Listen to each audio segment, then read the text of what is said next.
Welcome to the UCCS College of LAS Research Highlights podcast, where we honor our diverse scholars and hope to instill a sense of community and collaboration among our research and creative works faculty and students.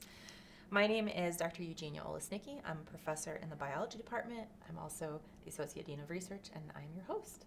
And today I'm very excited to welcome Joe Craig from the Department of Economics. And I know nothing about economics. That's okay, Genya. Most people don't. It's okay. It's okay. Most people don't. So I'm really excited about this, though, Okay, because okay. I want to understand what you Okay, guys do. excellent. So to start off, Yeah. we're going to go with you telling us about your kind of path to economics, like where you did your undergraduate, graduate training, and sort of how you got interested in your specific study within economics. Yeah, so that's a fun story. So we'll start with, I went to Kenyon College, which is a small liberal arts college, Yeah. middle of nowhere, Ohio. I knew I wanted to study math. I was a math major. It was always my passion growing up was mathematics. And I had one extra class. We were assigned a senior that would help us pick, it's a small liberal arts college, so we have to have the effect of a small liberal arts college. So a senior for 4 freshmen. And my senior was a cute girl, and she said, "You should study economics." And I went, okay. Signed up for the class, absolutely loved it. I sat in my first econ class. I was like, wow, this is common sense. And then I realized no one else thought it was common sense. And I was like, I should probably do more of this. Yeah. And that led to me double majoring in mathematics and economics. When I got to my senior year, I wasn't ready for the real world, so I applied to a bunch of grad schools. My intent was actually that I was going to get into a PhD program, convince them to pay for my education, drop out after 2 years with a master's degree, and go work in business. So that was my plan. My second semester in, they gave me my own class to teach as a graduate instructor. I was a whopping 9 months older than my students, and I just loved it. I loved the teaching aspect, and at that point I decided I should probably pursue this more. In terms of what I studied in grad school, my sub-discipline, really what I am is I'm an applied microeconomist. Okay. So micro is the study of like one market at a time, or how one market interacts with maybe one other one. Macro is kind of the study of everything all at once. We've got a great joke, which is what is the difference between micro and macro? Microeconomists are wrong about specific things, and macroeconomists are wrong about everything in general. So that's our joke about I like economists. We have some good jokes about ourselves. But I'm a microeconomist, so I look at one market or a couple markets at a time. And I'm applied or empirical, so I'm working with data instead of I like theoretical. I like it too. That came about because I was really interested in industrial organization, which is the theory of the firm. Most people find that really boring, cost curves, things like that, very structural. And I was in a grad class with 2 other brilliant theoretical industrial organization economists, and I thought, this is a bad competition to be in. I'm going to get my butt kicked by these 2. They both placed fantastically at R1s, and I was like, I should probably do applied, right, and find my own way in there. Actually, it hit perfectly for me because I really like working with data work. And where did you go? Oh, sorry, I didn't even say University of Colorado Boulder, just up the hill, just up the nice. road. Okay, So, great. so I'm a local-ish, Nice. not really, but yeah, I did my degree at Boulder. So Nice. I got a great graduate advisor, and he was fantastic and really helped me find the right home. So yeah, That's awesome. Yeah, it's very cool. Yeah. I like the, I went to grad school because I wasn't ready for the real world. That's true. I mean, it is the truth of it, Yeah, Like, so. it's sometimes we just fall into these things. For me, I was working with sort of a retired microbiologist when I was in college. I went to a really small school too, Drew University. Oh, I know Drew. Yeah. Yeah, and he was like, "You should go get your master's or your PhD." And I hadn't even thought about it, but Yeah. I was like, I just like to sit here with my iPod and like do experiments. And I was like alone in the lab most of the time, and I was like, I could do this, Yeah, exactly. And so I applied, and like I just fell into it. Nobody in my family had ever gone that route, Yeah. and then I just loved it. I was like, Yeah. this is great. It's similar for me. Like I kind of just fell backwards into it, Yeah. Like that being said, I listened when I found something I enjoyed. Like Yeah. I wasn't like cut off to that. When I found something I enjoyed, I was like, well, maybe I should do more of this. Right. Which I think is a big part of it too, is just being open to where life takes you. you Yeah, know? absolutely. Yeah. And just keep going with what you like, and Yeah. also, my mom always says, sometimes it's more important to know what you don't want to do. There's that too. I'm Yeah. a big believer in trying a bunch of things and Yeah. figuring out what you don't like. Yeah, So figure out what shoe fits. yeah. So how would you describe your research to the public and then also to your colleagues? I don't know if it's two different No, it is too different. Well, Yeah. it is and it isn't. So my research really is anything that involves incentive structure, anything that interests me and involves data, I'm happy to be involved in. So the most recent project I'm actually working on with Seth Porter in the library is on emerging wine markets in Colorado and price. Exactly. Like, I'm like, cool, Interesting. wine, right? Okay. And basically does having a critical rating, does having a governor's cup lead to higher prices, which it should, and it does. And it's a compounding factor as well. Like, having both is like a double signal of quality. Right. It's nothing earth shattering, but Colorado's a new wine region, so that's kind of cool there. I'm actually curious if it's more popular in Colorado because it's local. Is there something to that? Probably, right? Okay. Yeah. This paper doesn't look at it specifically, Yeah. but my guess is absolutely, like, locals are like, oh, it's from Colorado, let's try this, you Yeah. know,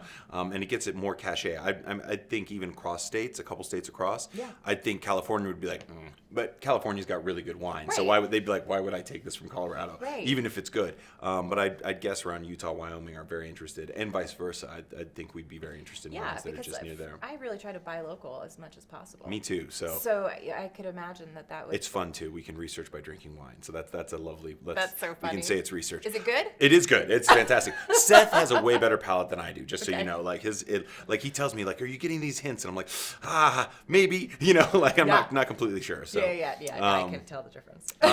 but to expand on that at least a little bit, but I've studied everything. So there's been a lot of research I've done. I cut my teeth on the electricity industry because that's very much theory of the firm, industrial organization. I've got a paper on how my attire affects how much students learn.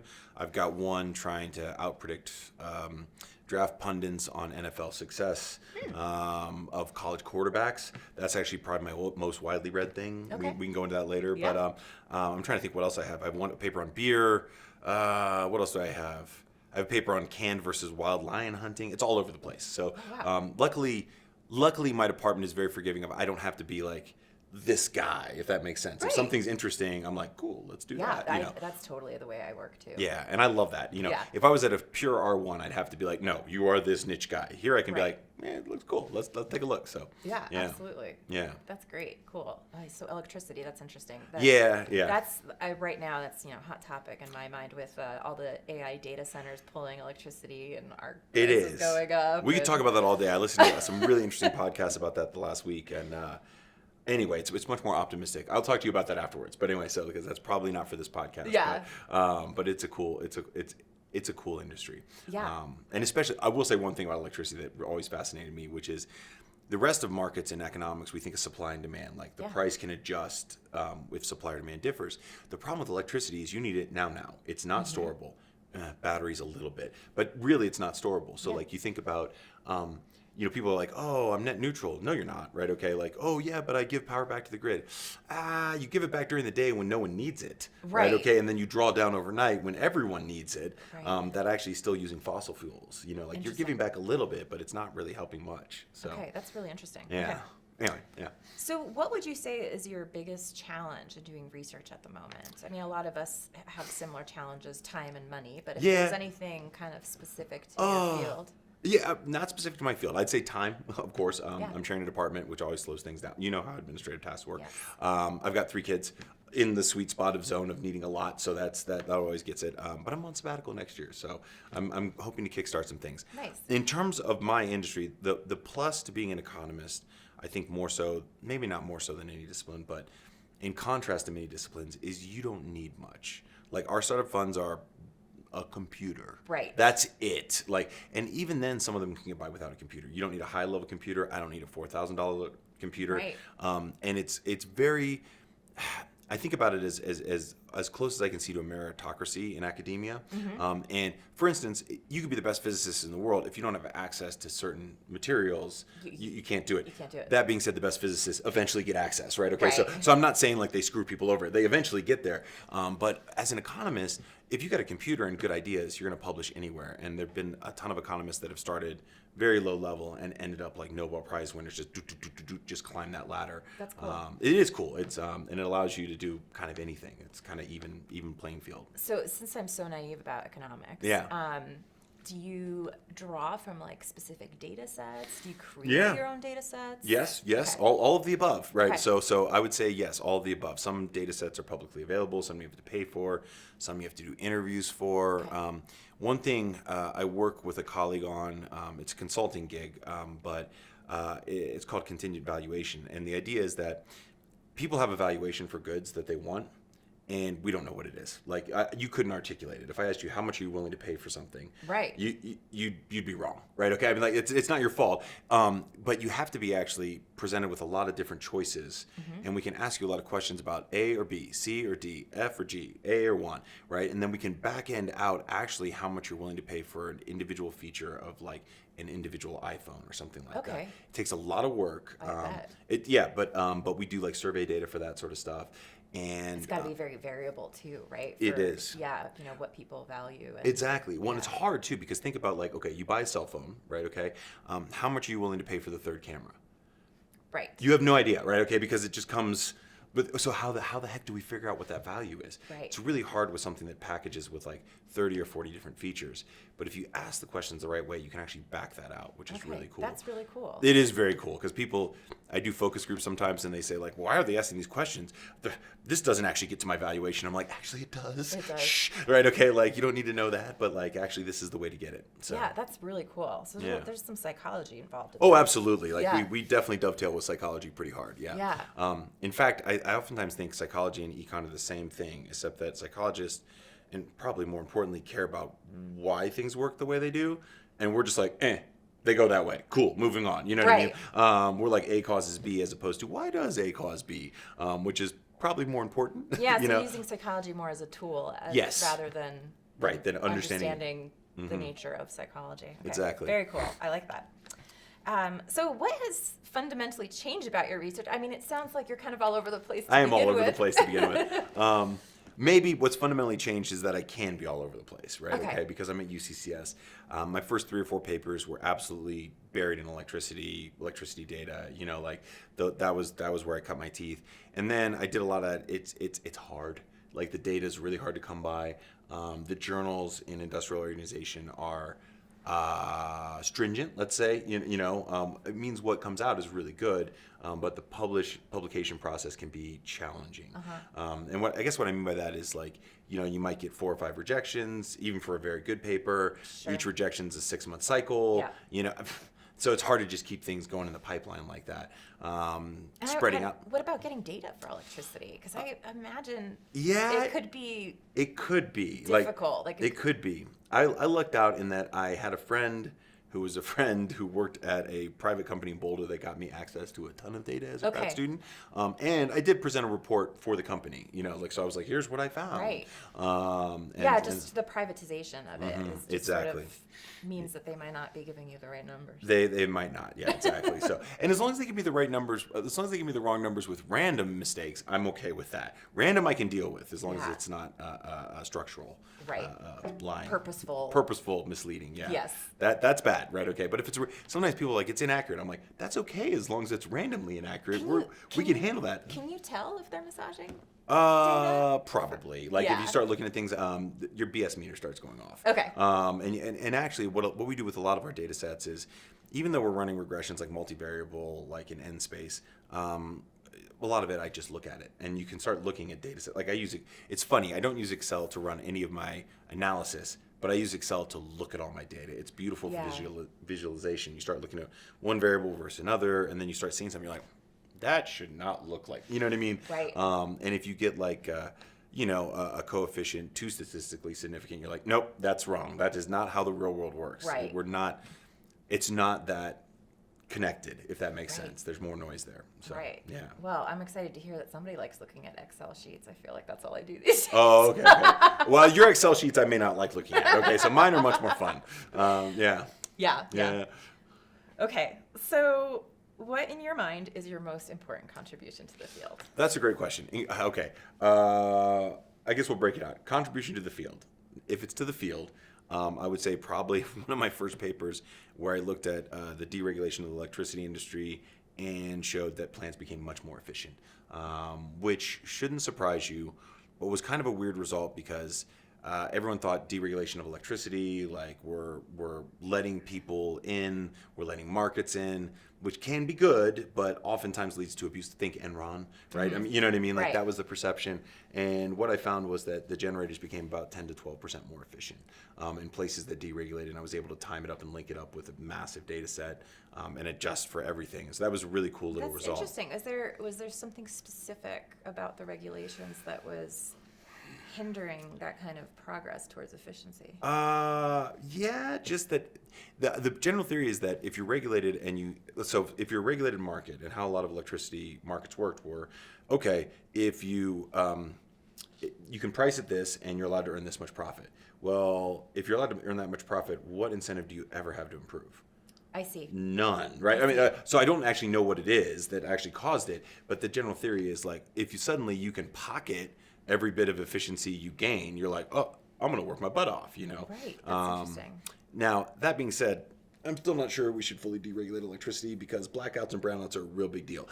So even though Yeah. the efficiency gains were massive, I was at the end of the day, people were like, should we deregulate or not? And I'm like, I think we should still keep ourselves pretty Right. regulated. Sort of, yeah, down the middle path there. A little We're bit. so dependent on electricity. When it goes down, hospitals go down. You know, Oh, I mean, this yeah. is like, it's different than other goods where I'd say, the market will sort it out. Here, I'm like, oh, people will die. It's a little yeah, different, no, you know? I, in fact, I don't know if you remember the blackout from the grid in New York City. Yeah. It was like the Niagara. I was in New York City Oh, because wow. I was in grad school. Yeah, okay.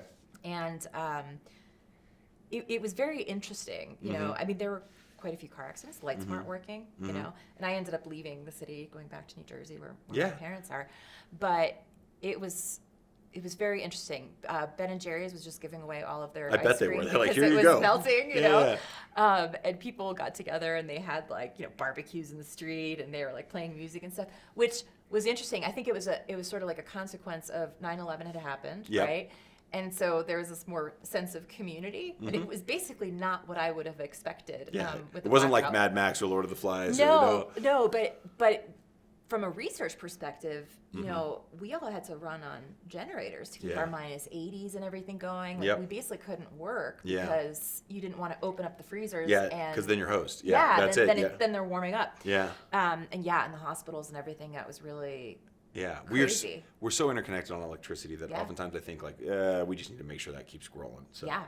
And then on the flip side, what I will say is my most impactful, I think, to the wider world. I have two papers. One, well, actually, I have three papers, but two papers on the same thing, which was I looked at how what I wore affected how much my students performed on an exam. Oh. So I did. That's my, cool. My colleague did 2 years of this. I did 2 years of this at UCCS. He did 2 years at CU Boulder.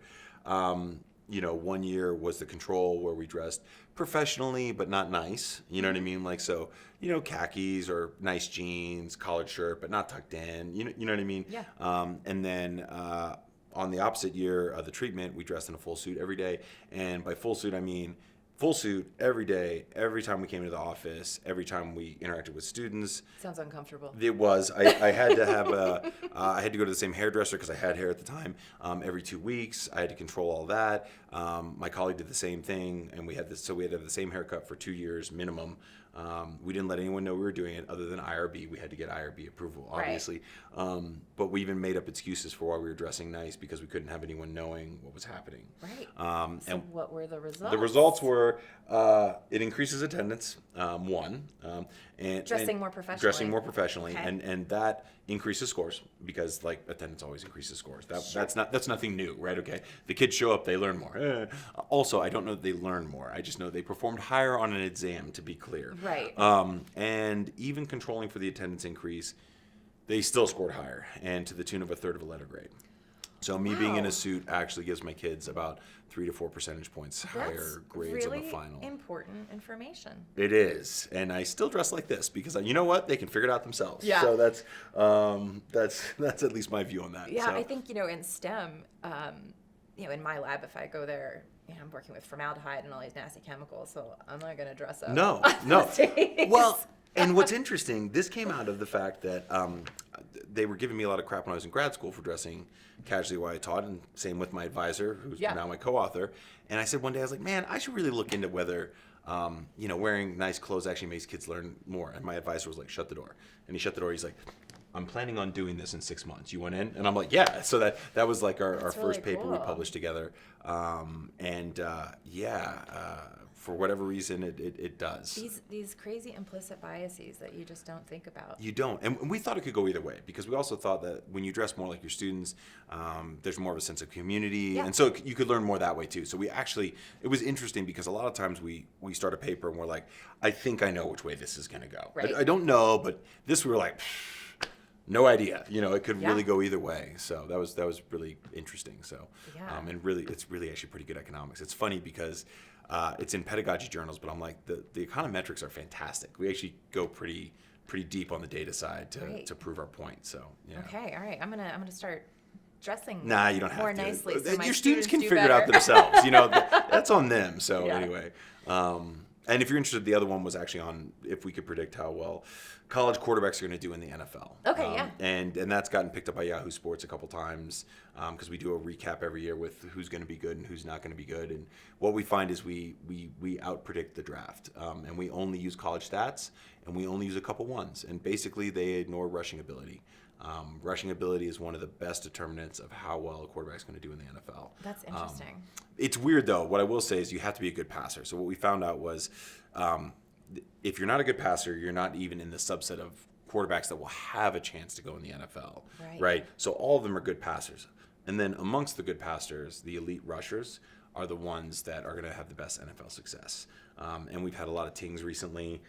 It makes us look good. Jaden Daniels, who was Rookie of the Year, was like our number one. Our number two was Drake May, who was just in the Super Bowl. Our number three was Bo Nix, who's doing very well for the Broncos. And our number 6 was Caleb Williams, who was the number 1 can't miss prospect. And we're like, he's mediocre. And so far he's looking mediocre. So Oh, that's interesting. again, we don't know. They've got some more time to develop, but we've had a few that have made us look good. So much fun stuff that you can do with data. It is fun. It is very fun. So yeah. Sorry, I waxed on a long time about that one, but anyway, yeah. No, So, that's yeah, cool. yeah. That's really interesting. Okay, so before we close out, Yes. do you have any words of advice for your students? As researchers or just in general life lessons? Both. Both. Okay. As researchers, oh man, find an interesting question and keep following it. I mean, really, just if you're not interested in it, it's gonna suck. Like it's just Yeah. Oh, you're yeah. going to hate every single paper you do by the time you finish it. Every paper I've ever published, I hate by the time it finally Yes, gets publication. this is so true. Right. You never want to read it again. Right, exactly. And I come back to it and now I love it, but it Right. takes a couple years off. So you're going to hate it by the end anyway. So you better pick a topic that you love to start, right? Okay, it better be amazing to start. In terms of life, I don't know. Just understand your choices. Again, economics is the study of choice. There's a cost for everything. Yes. Like we always say, there's no such thing as a free lunch, which is total BS because I've had many free lunches. Yes. But what we mean is like you've given up your time or something like that. Right. So recognize there's a cost to everything. Yeah, So yeah. that's my advice to everyone. Yeah, and the publication, you bring up a really good point that probably a lot of students don't realize is when you're doing a publication, you probably go through like 50 drafts. Oh my God, it's so many drafts. And by- that's why you don't want to ever read it again I because lo- you I know. almost have it by heart in your head. I love doing the research. I hate finishing the publication process. I hate, like once I've got the answer, I'm like, cool, I found the answer. Right. And then I'm like, occasionally I get something from a reviewer where I'm like, huh. And then I get excited, but it's rare. Usually it's Yeah. more checking the boxes from a reviewer than it is Yes. something interesting. But every once in a while, a reviewer sends me a comment. I'm like, that is a very good, I'm going to go look at that, Right. But that's rare, Yeah, So absolutely. Very yeah. cool. Well, thank you so much for coming today. you're very welcome. It's been my pleasure. I learned a lot. I'm glad you learned a lot. So that's fantastic. Awesome. Very cool.